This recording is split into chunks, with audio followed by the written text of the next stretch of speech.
Assalamualaikum teman-teman, perkenalkan nama saya Maula Fitriyah, NIM 222-11999. Di sini saya akan membahas tentang kajian kitab Sahih Bukhari dan Sahih Muslim sebagai tugas akhir semester mata kuliah kajian kitab hadis. Langsung saja kita ke pembahasan yang pertama, yaitu biografi ulama pengarang kitab Imam Bukhari. Imam Bukhari adalah ahli hadis termasyhur, lahir pada 13 Syawal 194 Hijriah di Bukhara, yang bertepatan dengan tanggal 21 Juli 810 Masehi. Imam Bukhari atau yang sering dipanggil Amirul Mukminin fil Hadis atau pemimpin kaum mukmin dalam hal ilmu hadis. Beliau memiliki nama lengkap Abu Abdullah Muhammad bin Ismail bin Ibrahim bin Al-Mughirah bin Bardiba Al-Ju'fi.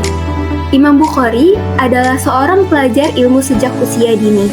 Dilaporkan bahwa dia menghafal seluruh Al-Quran dalam waktu 1 tahun ketika dia baru berusia 6 tahun.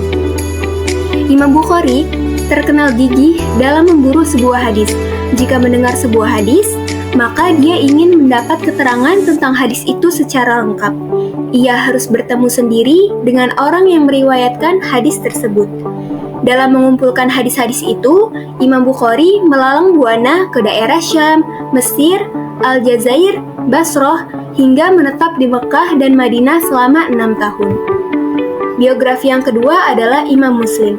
Pada tahun 206 Hijriah di Naisabur, sebuah kota di Iran bagian utara, lahir seorang anak yang kelak menjadi salah satu tokoh terbesar dalam sejarah Islam. Anak tersebut merupakan putra seorang ulama keturunan Arab dari kabilah Qusyairi bernama Al-Hajjaj. Ia adalah Muslim bin Al-Hajjaj Al-Qusyairi An-Naisaburi, penyusun kitab Sahih Muslim. Sejak kecil, Imam Muslim bin Al-Hajjaj sudah mencintai ilmu hadis. Menurut catatan Al-Zahabi, Muslim Al-Hajjaj sudah mengumpulkan riwayat hadis sejak usia 12 tahun, tepatnya pada tahun 218 Hijriah. Ibnu As-Salah menjelaskan bahwa setelah Imam Muslim selesai mengumpulkan riwayat hadis dari negaranya, lantas ia memutuskan untuk mengembara mencari hadis di daerah lain.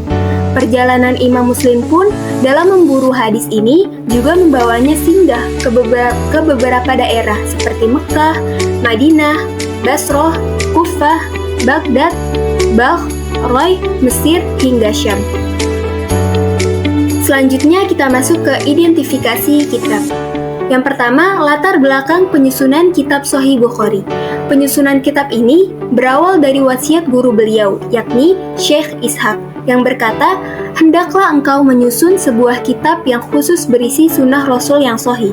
Wasiat dari guru beliau inilah yang mendorong beliau untuk menyusun kitab yang berbeda dengan kitab-kitab yang lain, yaitu dengan membukukan hadis-hadis yang sahih saja.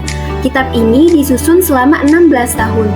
Keistimewaan dari cara Imam Bukhari menulis kitab ini, beliau tidak begitu saja mencantumkan hadis dalam kitabnya tanpa melaksanakan sholat istikharah terlebih dahulu.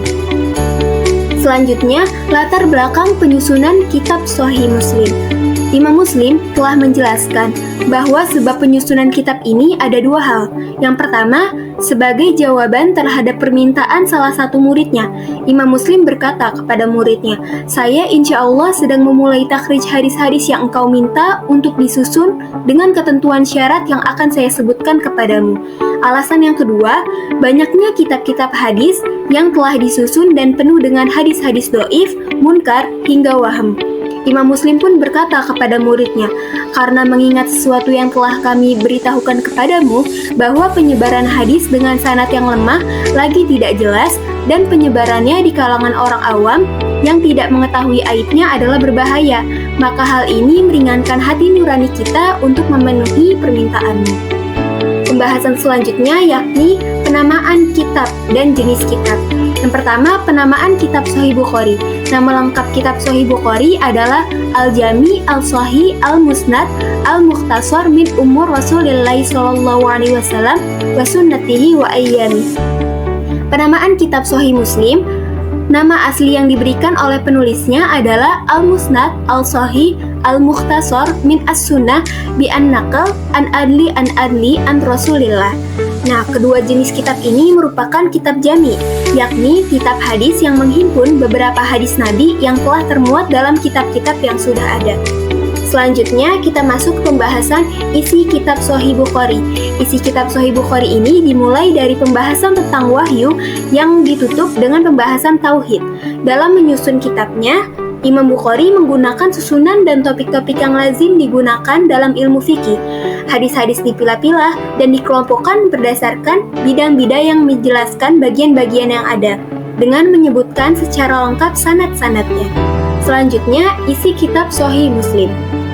Isi kitab Sahih Muslim secara garis besar, urutan dalam kitab ini adalah sebagai berikut, dimulai dari kitab iman, ibadah, muamalah, jihad, makanan dan minuman, pakaian, adab dan keutamaan-keutamaan, serta diakhiri dengan kitab tafsir. Selanjutnya kita masuk ke sistematika penulisan. Yang pertama, kitab Sahih Bukhari.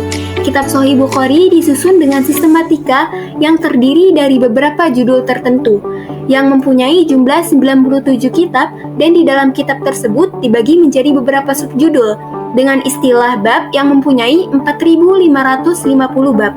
Imam Bukhari sangat berhati-hati dan hanya mengambil hadis dari perawi yang tingkatan pertama sehingga terjamin akan kesohihan hadisnya. Selanjutnya, sistematika penulisan kitab Sahih Muslim. Kitab Sahih Muslim dalam sistematika penulisannya dimulai dengan pendahuluan dengan menguraikan pembagian dan macam-macam hadis. Hadis-hadis yang dimulai dalam kitab Sahihnya, keadaan para periwayatnya, penjelasan tentang larangan berdusta atas nama Rasulullah SAW, anjuran agar berhati-hati dalam meriwayatkan hadis, dan larangan meriwayatkan hadis yang lemah, serta menerangkan bahwa sanad merupakan bagian dari agama.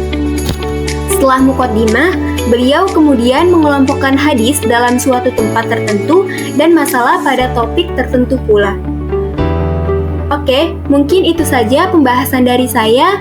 Kurang lebihnya mohon dimaafkan. Thank you for watching. Wassalamualaikum warahmatullahi wabarakatuh.